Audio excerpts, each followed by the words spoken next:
Hello दोस्तों, हम इस पुस्तक से हिंदी के वस्तुनिष्ठ प्रश्नों का अभ्यास कर रहे हैं, जिसमें हम हिंदी साहित्य के इतिहास संबंधी सभी प्रश्न देख चुके हैं और उसके बाद आदिकाल के प्रश्नों को पूरा करके भक्ति काल के प्रश्न जो हैं वो हमारे चल रहे हैं इस समय, और उसमें भी हम बहुत से प्रश्नों को देख चुके हैं। अगर आपने पिछले सारे वीडियो देखे हैं तो आपका अभ्यास बहुत अच्छा चल रहा होगा। आप हिंदी से संबंधित किसी भी एग्ज़ाम की तैयारी कर रहे हैं तो ये सारे प्रश्न आपके लिए बहुत महत्वपूर्ण हैं अभ्यास के लिए। पढ़ाई आपकी पूरी हो गई होगी क्योंकि एग्ज़ाम का समय है, तो अब अभ्यास का समय है। तो जहाँ तक हमने प्रश्नों को देख लिया था उसके आगे प्रश्न शुरू करते हैं। अगला प्रश्न है कि संत काव्य में शबद से अभिप्राय क्या है। शबद दोहा छंद की रचना है या उपदेश प्रधान रचना है, संबोधन परक है, खंडन प्रधान है या गे पदों वाली रचना है। तो जो शबद है वो गे पदों वाली रचना है, तो विकल्प ई बिल्कुल सही होगा। संत काव्य में शबद का अभिप्राय गे पदों वाली रचना है, यानी जो गाई जाती हैं उन्हें शबद कहते हैं। शबद का अगर शाब्दिक अर्थ ले तो शबद का अर्थ होता है शब्द। धर्मदास ने कबीर की वाणी का संग्रह बीजक नाम से किया था। धर्मदास जो थे वो कबीरदास जी के शिष्य थे, जिन्होंने बीजक नाम से उनकी जितनी भी उनके पद और दोहे इत्यादि थे उनको संग्रहित करके 1464 ईस्वी में उन्होंने प्रकाशित करवाया था बीजक नाम से। तो बीजक जो है वो 3 भागों में विभाजित है, साखी, शबद और रमैनी। उसी शबद का अर्थ यहाँ पर पूछा गया है क्या है, तो शबद का अर्थ गे पद वाली रचनाएं हैं। रमैनी का अर्थ होता है रामायण या चौपाई दोहा छंद में ब्रज भाषा और पूर्वी बोली में है। और साखी का अर्थ होता है साक्षी। बहुत बार केवल इन शब्दों के अर्थ भी पूछे जाते हैं कि जैसे शबद का क्या अर्थ है या रमैनी का क्या अर्थ है या साक्षी का क्या अर्थ है, साखी का क्या अर्थ है, तो साक्षी, इस तरह से। अगला है कबीर के काव्य की प्रमुख प्रवृत्ति नहीं है, यानी इन प्रवृत्तियों में से ऐसी कौन सी प्रवृत्ति है जो नहीं है। पिछली बार भी हमने आपसे कहा था कि प्रश्न बहुत ध्यान से पढ़ना है। कई बार ऐसा होता है कि हम प्रश्न ध्यान से नहीं पढ़ते हैं और आता हुआ प्रश्न भी गलत कराते हैं कि यहाँ पे पूछा गया नहीं है। तो संबोधन परकता तो वो तो है, खंडनात्मकता भी है। उन्होंने बहुत चली आ रही रूढ़ियों का खंडन किया है कबीर ने अपने पदों के माध्यम से, अपने दोहों के माध्यम से। बहुश्रुतता भी है, तीव्र विरहानुभूति भी है, शास्त्रानुमोदन नहीं है। कबीर शास्त्रों का अनुमोदन नहीं करते थे, इसलिए विकल्प ई सही होगा क्योंकि ये उनके काव्य की विशेषता नहीं है। अगला है निम्नलिखित में से कौन सा कथन असत्य है। तो हर वाक्य को, हर कथन को आपको बिल्कुल अच्छे से पढ़ना है। पहला है निर्गुण भक्ति में विश्वात्मा प्रभु के विश्वव्यापी अस्तित्व में आस्था प्रकट की गई है, तो ये सही है। निर्गुण भक्ति के बारे में दिया गया है, बिल्कुल सही बात लिखी है। अगला है निर्गुण भक्त वर्ण व्यवस्था के पक्षधर नहीं थे, ये भी बिल्कुल सही है। वर्ण व्यवस्था, जैसा कि पहले हमारा जो समाज था वो 4 वर्णों में विभाजित है, ये वर्ण व्यवस्था शुरू से चली आ रही थी कि ब्राह्मण, क्षत्रिय, वैश्य और शूद्र। अब तो जो निर्गुण भक्त थे वो इस वर्ण व्यवस्था को बिल्कुल भी नहीं मानते थे, इसलिए वो उसके पक्षधर नहीं थे, तो ये बिल्कुल सही है, इसलिए ये नहीं होगा। अगला है निर्गुण भक्त में लीला का महात्म्य है, तो ये गलत है क्योंकि निर्गुण भक्ति में नहीं, सगुण भक्ति में लीला का महत्व है। कृष्ण की लीलाएं आपने सुनी होंगी। निर्गुण तो निर्गुण ब्रह्म को मानते हैं, तो लीला क्योंकि वो निर्गुण को मानते हैं, सगुण को नहीं मानते हैं। सगुण को जो मानेगा वो लीला को महत्व देगा, इसलिए ये वाला सही होगा क्योंकि ये गलत है। अगला है निर्गुण भक्त सत्य के शोधक हैं, तो ये बिल्कुल सही है। अब अगला है कि मध्यकालीन संत काव्य पर निम्नलिखित में से किसका प्रभाव नहीं है। नाथ साहित्य का, अद्वैत दर्शन का, उपनिषद का या जैन साहित्य का। तो संत काव्य पर किसका प्रभाव नहीं पूछा गया है, तो जैन साहित्य का नहीं है, बाकी सभी का है। अगला है कि कबीर के संदर्भ में निम्नलिखित में से कौन सा कथन असत्य है, तो हमें ध्यान देना है कि कौन सा कथन कबीर के संदर्भ में असत्य है। अगला है कि हाँ, इसमें जो पहला विकल्प है वो है कबीर के काव्य में दाम्पत्य के द्योतक प्रतीकों का सुंदर प्रयोग हुआ है, तो बिल्कुल सही है ये। जैसा कि कबीर का एक पद है, दुल्हनी गावहूँ मंगल चार, हमरे घर आए हैं राजा राम भरतार। तो ये दाम्पत्य का ही बहुत सुंदर उदाहरण है। हमने आपको बताया था कि जो संत होते हैं वो स्वयं को स्त्री और परमात्मा को पुरुष मानते हैं, और जो सूफी होते हैं वो स्वयं को पुरुष और परमात्मा को स्त्री मानते हैं। तो ये भी एक उनकी विशेषता है। इसलिए दाम्पत्य का सुंदर प्रयोग उनकी रचनाओं में आपको मिल जाएगा। अभी उदाहरण दिया जैसा कि। अगला है, काव्य रचना कबीर का प्रथम लक्ष्य था। तो ये गलत है।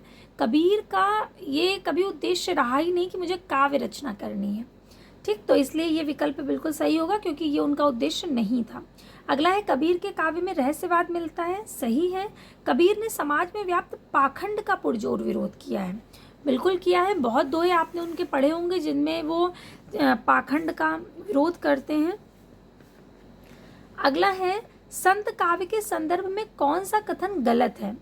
तो संत काव्य आत्मानुभूति पर अधिक बल देता है। बिल्कुल सही है। वो शास्त्रानुमोदित चीज़ों पर बल नहीं देता है कि जो चला आ रहा है वही है, नहीं। वो जो अनुभूत होता है, खुद से अनुभूत करता है, उस पर ही बल देता है। कबीरदास का है ना कि तू कहता कागज की लेखी और मैं कहता आखिन की देखी। तो वो जो अनुभूत करते हैं उसी को अभिव्यक्त करते हैं। लिखी लिखाई बातें, चली चलाई जो बातें चली आ रही हैं उन पर वो भरोसा नहीं करते हैं। इसलिए पहला तो बिल्कुल सही है। अगला है, संत काव्य में धार्मिक रूढ़ियों और परंपराओं के अंधानुकरण का विरोध है। ये संत काव्य में धार्मिक रूढ़ियों और परंपराओं के अंधानुकरण का विरोध है। तो सही बात है। जो भी संत काव्य में आप देखोगे कि जो धार्मिक रूढ़ियाँ हैं, परंपराओं के मतलब अंधा अनुकरण, यानी कि बिना समझे बस अनुकरण किए जा रहे हैं कि सब जा रहे हैं तो हम भी जाएंगे वाला भाव, तो उस चीज़ का विरोध किया गया है संत काव्य में। चीज़ों को समझना है, उनका अंधानुकरण नहीं करना है। अगला है, संत काव्य में शास्त्रीय ज्ञान को परम आवश्यक माना गया है। तो गलत है, जबकि शास्त्रीय ज्ञान को कोई स्थान ही नहीं दिया गया है संत काव्य में। तो ये विकल्प सही होगा, क्योंकि ये गलत है, ये संत काव्य की विशेषता नहीं है। अगला है, संत काव्य की भाषा जन सामान्य की भाषा है। तो बिल्कुल सही है। वो कोई संस्कृत भाषा में नहीं लिखा है, वो साधारण जन भाषा में लिखा है, जो हम और आप बोलते हैं उस भाषा में। अगला है, पार ब्रह्म के तेज का कैसा है उन्मान, कहिबे कु शोभा नहीं देखा ही परमान। सरयू में संकलित उक्त काव्य पंक्तियां किस कवि की हैं? तो ये कबीरदास का बहुत प्रसिद्ध दोहा है कि पार ब्रह्म के तेज का कैसा है उन्मान। यानी कबीर कह रहे हैं कि जब परब्रह्म के तेज का अनुभव होता है, या जब ईश्वर का जो अनुभव होता है ना, वो कहने से अभिव्यक्त नहीं हो सकता। यानी कि आप उसको कह के अभिव्यक्त नहीं कर सकते, वो केवल महसूस करने की चीज़ है। वो कहते हैं ना कि ईश्वर महसूस करने की चीज़ है, वो तर्क का विषय नहीं है।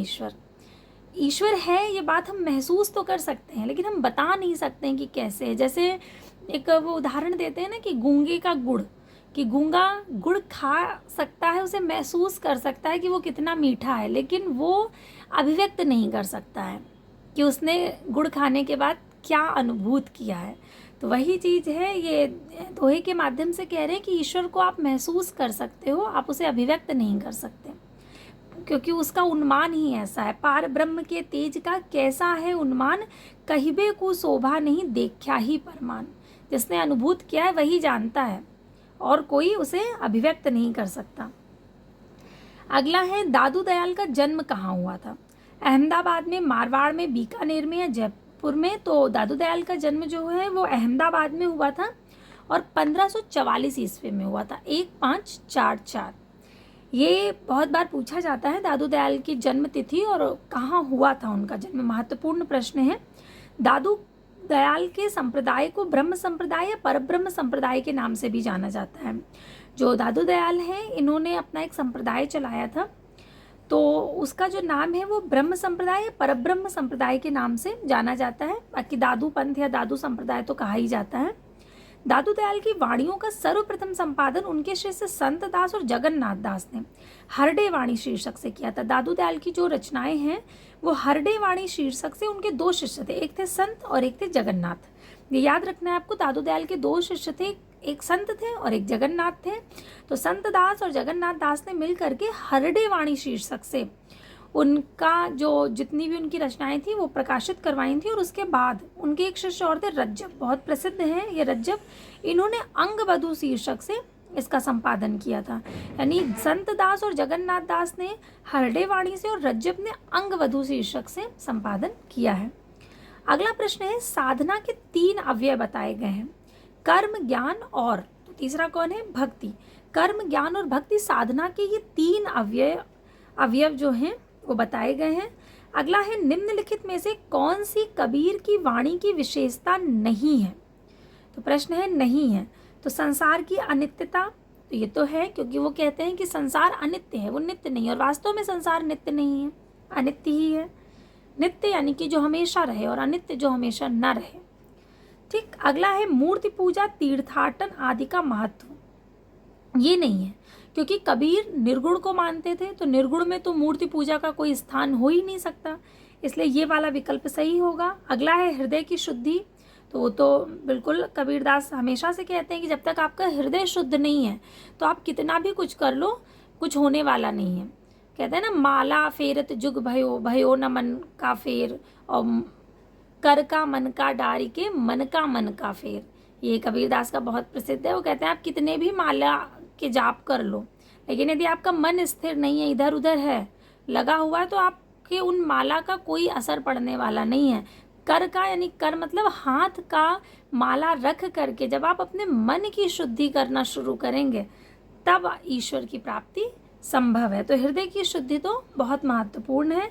अगला है, हिंदू मुसलमानों को फटकार, तो ये भी बिल्कुल सही है। कबीर के बहुत से ऐसे दोहे हैं जिनमें उन्होंने हिंदू मुसलमानों को फटकार लगाई है, यानी कि उनकी जो चली चलाई परंपराएं उन्हें बिल्कुल नहीं समझ आती, उनका विरोध किया। जैसे उन्होंने मूर्ति पूजा का खंडन किया, और हिंदुओं के विरोध में उन्होंने कहा था कि पाथर पूजे हरि मिले तो मैं पूजूं पहाड़, ताते या चाकी भली पी सिखाए संसार। इसी तरह से मुसलमानों के विरोध में भी उन्होंने बहुत कुछ कहा है। तो कबीर के ऐसे बहुत से आपको मिल जाएंगे जिसमें हिंदू और मुस्लिम का विरोध, मतलब उनकी कुछ पद्धतियां ऐसी हैं जो चली आ रही हैं, उनका कबीर ने विरोध किया है। अब अगला प्रश्न देखते हैं कि कबीर ने अपने निर्गुण पंथ में वो कौन सा तत्व शामिल किया है जिसका नाथ पंथ में अभाव था। तो उन्होंने भारतीय वेदांत और सूफियों का प्रेम तत्व, ये नाथ पंथ में नहीं था, जबकि इनमें कबीर के में ये मिलता है, सूफियों का प्रेम तत्व और भारतीय वेदांत। अगला है, रागात्मक तत्व से रहित साधना, ये तो उनमें थी। हृदय पक्ष शून्य सामान्य अंतः साधना का मार्ग, ये भी था, और तांत्रिक विधान भी था, इसलिए विकल्प ए जो है वो बिल्कुल सही होगा। अगला है, निम्नलिखित में से कौन सा कथन कबीर के संबंध में उचित नहीं है। ये राम रहीम की एकता का उपदेश दिया, तो ये दिया है उन्होंने राम रहीम की एकता का उपदेश दिया है। उन्होंने कहा है हम मतलब मानवता पर बल दिया है। अलग अलग ये जो हम लोगों ने संप्रदाय बांट लिए हैं उनका विरोध किया है कबीर ने, तो सही है ये। उन्होंने कर्म कांड को प्रधानता देने वालों को खरी खरी सुनाई है, बिल्कुल है, वो कर्म कांड का विरोध करते रहे हैं कबीर शुरू से ही। आप उनके पद देखेंगे, उनके दोहे देखेंगे तो उनमें उन्होंने कर्म कांड का पुरजोर विरोध किया है। अगला है, उन्होंने सूफियों से प्रेम तत्व लिया है, तो बिल्कुल सही है। अगला, उनके राम वैष्णवों के राम ही थे, ये गलत है, उनके राम वैष्णवों के राम नहीं थे। अभी हम लोगों ने किसी वीडियो में पढ़ा था कि कबीर का एक है, दशरथ सुत तिहु लोक बखाना और राम नाम का मरम है आना। वो कहते हैं कि मेरे राम वो दशरथ के राम नहीं है, मेरे राम का मर्म कुछ और ही है, वो निर्गुण राम को पूजते हैं, उनके राम दशरथ के राम नहीं है। अगला है, निम्नलिखित में से कौन सी नानक की रचना नहीं है। ग्रंथ साहिब, रहिरास, आसा दीवार या सिद्धांत पंचमात्रा। तो जो सिद्धांत पंचमात्रा है वो नानक की रचना नहीं है, और इसके अतिरिक्त जो भी रचनाएं हैं, जपुजी, आसा दीवार, रहिरास, सोहिला इत्यादि, ये नानक की ही रचना है। अगला है, रैदास के पद किस धार्मिक ग्रंथ में संकलित हैं। बाइबिल में या श्रीमद् भागवत गीता में, कुरान में या आदि गुरु ग्रंथ साहिब में। तो जो उनकी पद हैं धार्मिक ग्रंथ आदि गुरु ग्रंथ साहिब में संकलित हैं, अतिरिक्त इनमें किसी में संकलित नहीं, इसलिए विकल्प बी बिल्कुल सही होगा। अगला है, बीजक किसकी रचनाओं का संग्रह है। तो बीजक कबीरदास की रचनाओं का संग्रह है, जिसको धर्मदास ने प्रकाशित करवाया था 1464 ईस्वी में, और इसके 3 भाग हैं, साखी, सबद और रमैनी।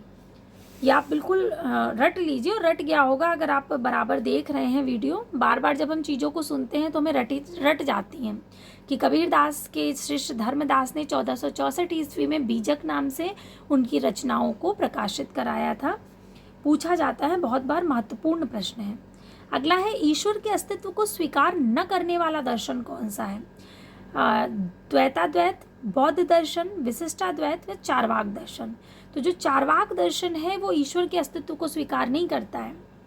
ये चारवाक दर्शन इसका बिल्कुल विरोध करता है। वो कहता है अभी जो जन्म मिला है वही है, इसी में मौज कर लो, उधार लेकर घी पियो। उधार लेकर घी पीने का मतलब ये है कि उधार लो सबसे, और जितना मतलब मौज मस्ती की जा सकती है जीवन में वो करो, अगले जन्म का क्या पता, जो कुछ है वो अभी है। तो ये इनका चारवाक दर्शन की बहुत प्रसिद्ध पंक्ति है, ऋणम कृत्वा घृतम पिबेत करके पूरी पंक्तियां हैं चारवाक दर्शन की, पढ़ी हो शायद आपने। तो वो ईश्वर के अस्तित्व को स्वीकार नहीं करता है, वो जो है वो मनुष्य ही है, ऐसा चारवाक दर्शन के अनुसार। तो चारवाक दर्शन विकल्प बी बिल्कुल सही होगा। अगला है, दादू पंथ का प्रधान पीठ कहाँ पर स्थित है?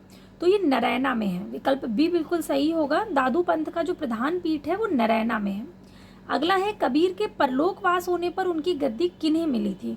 तो अभी हम बात कर रहे थे कि कबीरदास के जो शिष्य थे वो कौन थे? धर्मदास थे। धर्मदास ने 1464 ईस्वी में उनकी रचनाओं को बीजक नाम से प्रकाशित कराया था, जिसमें 3 भाग थे, साखी, सबद और रमैनी। साखी का अर्थ है साक्षी, जो दोहा छंद में है। सबद का अर्थ है शब्द, जो कि गे पद में है। रमैनी का अर्थ है रामायण, जो कि चौपाई और दोहा में है। ठीक, अगला है, संत रज्जब द्वारा दादू दयाल की समग्र रचनाओं का संकलन किस नाम से किया गया है? तो अभी हमने पढ़ा था अंगवधू नाम से। इसके पहले संत दास और जगन्नाथ दास, उनके जो शिष्य हुए थे दादू दयाल के, उन्होंने हरडे वाणी शीर्षक से उनकी रचनाओं को प्रकाशित किया था। और उसके बाद जो रज्जब हुए उन्होंने अंगवधू नाम से प्रकाशित किया। अगला है, निम्नलिखित में से किस संत का साधना क्षेत्र कभी भी राजस्थान नहीं रहा है? जम्बनाथ का, सुंदर दास का, पीपा का या मलूक दास का? तो मलूक दास का जो साधना क्षेत्र है वो कभी भी राजस्थान नहीं रहा है। बाकी जो भी नाम दिए गए हैं वो कहीं ना कहीं राजस्थान से संबंधित रहे हैं। अगला प्रश्न है कि दार्शनिक विचारधारा की दृष्टि से भेदाभेदवादी विचारधारा से संबंधित संत का क्या नाम है? तो वो संत हैं गुरु नानक देव। गुरु नानक देव की जो दार्शनिक विचारधारा थी वो भेदाभेदवादी थी। इनकी पत्नी का नाम सुलक्षणी था और इनके 2 पुत्र हुए थे गुरु नानक देव के, एक श्रीचंद और एक लक्ष्मीचंद। श्रीचंद ने उदासी संप्रदाय का प्रवर्तन किया था, ये हमने पिछले वीडियो में पढ़ा था। अगर आपने पिछले वीडियो नहीं देखे हैं अभी तक तो आप प्लेलिस्ट में जाकर के सारे वीडियो देख लेंगे तो आपका अभ्यास बहुत अच्छा हो जाएगा और आपको आगे के जो प्रश्न हैं उन्हें समझने में भी आसानी रहेगी। तो एक बार आपको देख लेना चाहिए। अब इनकी जो प्रमुख रचनाएं हैं वो हैं जपुजी, आसादीवार, रहीरास और सोहिला। नसीहतनामा नानक देव की महत्वपूर्ण रचना है। अगला है, निम्नलिखित में से कौन सा संत रामानंद का शिष्य नहीं है? कबीर, सेन, पीपा या धर्मदास? तो धर्मदास रामानंद के शिष्य नहीं है। अभी हम बार बार पढ़ रहे हैं कि धर्मदास किसके शिष्य हैं? धर्मदास कबीरदास के शिष्य हैं, जिन्होंने बीजक नाम से उनकी रचनाओं को प्रकाशित कराया था।